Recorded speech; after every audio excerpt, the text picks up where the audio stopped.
Hello and welcome to Crash Course Ecology. Hank Green is your host for this 12-episode series. We made this back in 2014 based on an intro-level curriculum for a college course.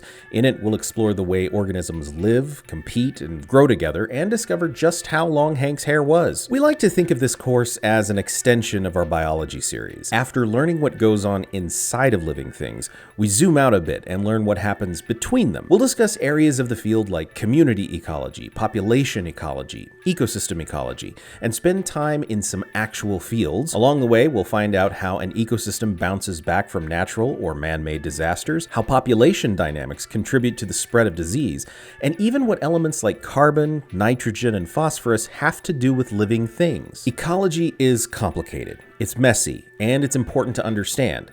As the current dominant species on the planet, we humans have a huge impact on our ecosystems, and it's not always good. Well, scratch that, it's almost never good.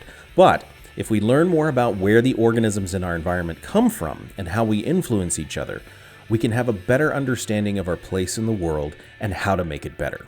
For all that and more, join Hank in episode 1.